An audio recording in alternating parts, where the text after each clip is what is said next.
Now my 5-year-old, Nikki, she's in preschool. She wants to be Barney the dinosaur. I thought about it. Then she walked up to me and she made a career move. She said she wanted to be Pocahontas now. Now, I thought about this at first. I said, wait, hold it. Come on, Pocahontas. Then I said, Pocahontas did about 150 million at the box office. I said, honey, do you have any of that material over there? Go, Pocahontas, go.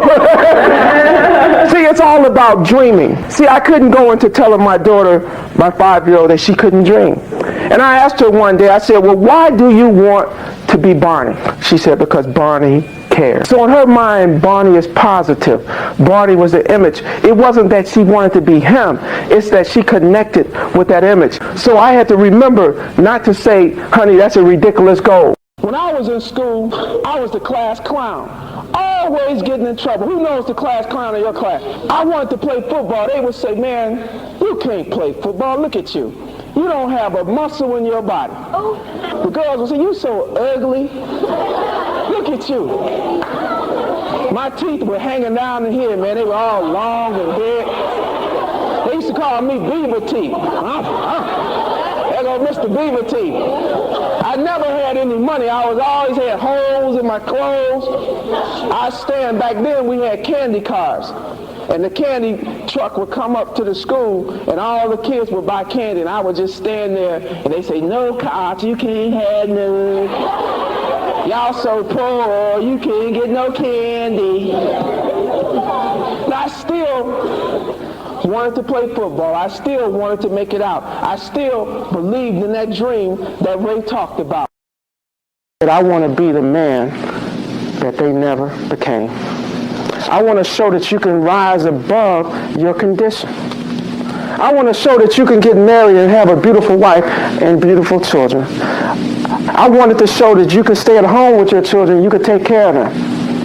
I wanted to show that I can love my daughters and teach them how to have a man because they would see me example of a man.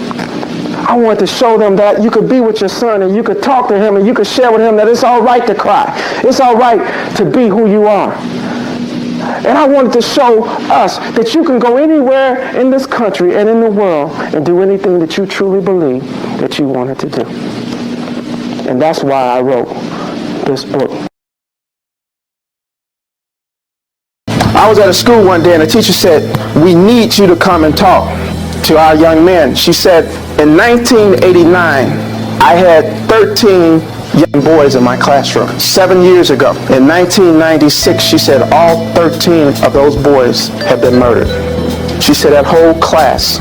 When I talked to kids, and one kid said, he said, I know I'm going to be dead in 2 years. He said, you're the first man that I've ever heard talk the way that you talk. He said, can I call you my father? 17-year-old kid. They need us. All they need to do is see us. See, we're losing them in our pursuit for happiness. We've totally abandoned our kids. It's amazing. It is. I have never had an experience like I've had seeing our young men. And when they pull you to the side and say, I don't want to die. Other people are building the world and we're dying. I don't want to die.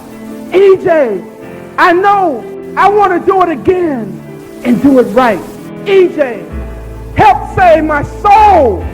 EJ, it's no fun being here. EJ, come on, man, don't let me go.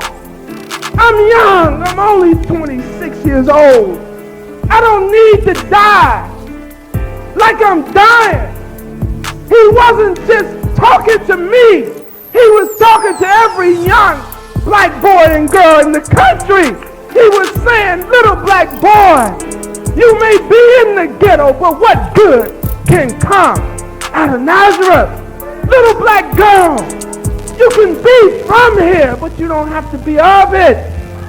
Little black boy, you can be an astronaut if you believe that in God all things are possible. Little black girl, just read a book about Sojourner Truth. Little black boy, if you want to be a visionary, some people look at John F. Kennedy But all you have to look at is Dr. Martin Luther King. Little boy, I know some look at Babe Ruth, but all you have to do is look at Hank Aaron. Little boy, there's a lawyer out here that you've seen, but there's another man named Johnny Cochran who's the best. Little boy and little girl, there's somebody named Dolly Parton, but there's also someone that looks like you named Whitney Houston. Little boy, there is an Arnold Palmer. For little boy, there's a Tiger Woods. That's what he was saying. You think that's the right thing to do and the right way to be. Some of you honestly have not had a person come into your life to just tell you what to do to make it. I know when I was a sophomore and a junior, I didn't have that person come into my life to say, hey, this is how you make it in this world. This is how you make it in this world. For the last week, I've been to Downers Grove North, last Friday, Downers Grove South. On Sunday, I did a youth rally at the YMCA. On Monday, I was at O'Neill Middle School. And then that afternoon, I went to Herrick Junior High. At Tuesday, Burr Ridge Middle School. And then I did a book signing at Barnes & Noble Bookstore in Downers Grove. That Wednesday, I spoke at Lakeview Junior High in the morning. And then I spoke twice at Jefferson Junior High in the afternoon. On Thursday, I spoke at Westview Hills, Gower Middle School. And then I did a parent night. This morning at 9 o'clock, I spoke to 700 teachers at Oakbrook Hyatt Hotel. Then I spoke at Cass Junior High at 11 o'clock. Now, at 2:25, I'm in the best place in the world right here at Westmont Junior High. Give yourself a round of applause. And I've tried to run from it, I've tried to hide from it, I've tried to leave it alone. I've been upset with it, I've quit. I said I can't do it, I said it's too tough, it's too hard, I can't stand people, I don't want to deal with people, I don't want to talk to nobody. I'm going to go sit in a cubicle and be quiet. I don't know if you've ever felt like that. But something keeps pulling me back, pushing me out here to be on my own. I've quit this and did something else, went back to corporate America. Said, hey, I can't do this anymore. Then came back. So to be here today is a special day for me because I know I had no intentions on meeting you. My intention was to go get my paycheck and hide somewhere in corporate America and not deal with people. I don't know if you've ever felt like that. When you say enough is enough, has anybody ever felt like that